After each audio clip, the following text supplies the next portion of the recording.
Deepti Laurent joins me on the set now to take a look at what the papers have been saying today. Hi, Deepti. Hi, Jeannie. There's been lots of reaction to these latest developments from Donald Trump's entourage in regard to Robert Mueller's investigation. That's right. The New York Times yesterday published a whole bunch of questions, really summarizing the angle that Robert Mueller is taking in that investigation into Russian electoral interference. In particular, one thing that's come up is Mueller's intention to subpoena Donald Trump in front of a grand jury.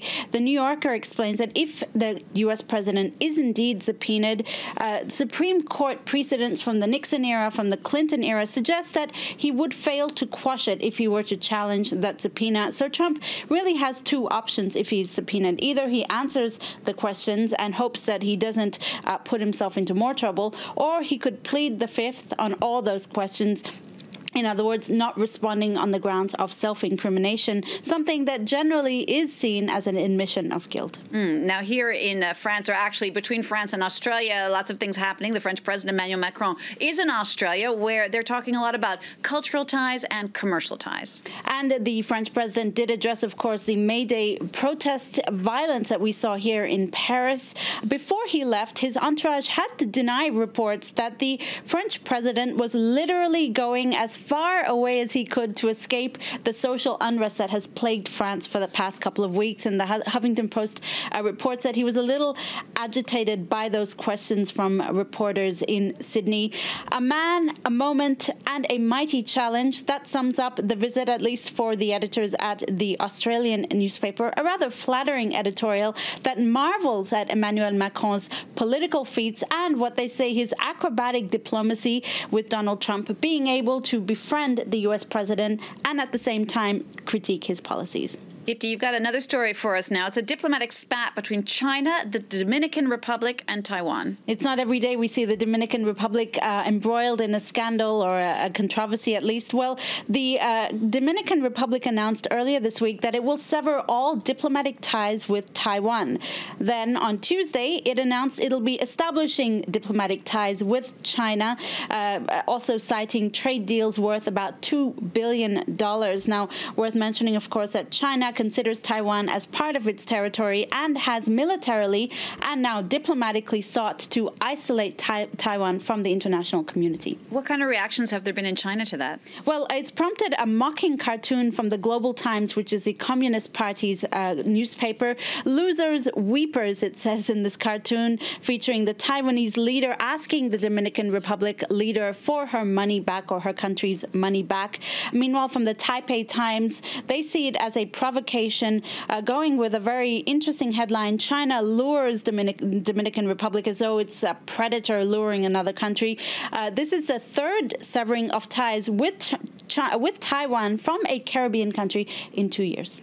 Staying with the China theme then, on the internet, many users have stepped up to the defense of a teenager who's accused of Chinese cultural appropriation.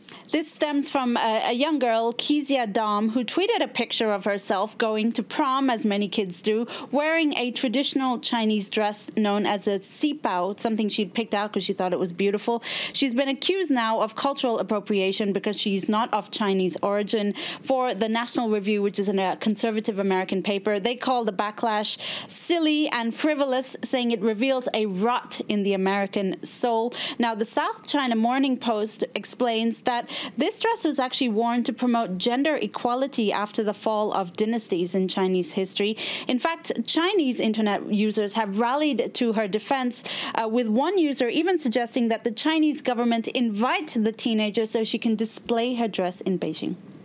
Another story now. The U.S. rapper Kanye West has provoked a lot of anger over comments he made about slavery. Well, he gave an interview to the celebrity website TMZ, Jeannie, in which, among other things, he says 400 years of slavery sounds, quote, like a choice. Now, it's prompted, as you can imagine, great backlash given Kanye's own upbringing. As one user notes, his late mother was a Black Panther and took part in sit-ins. So how could he make these comments?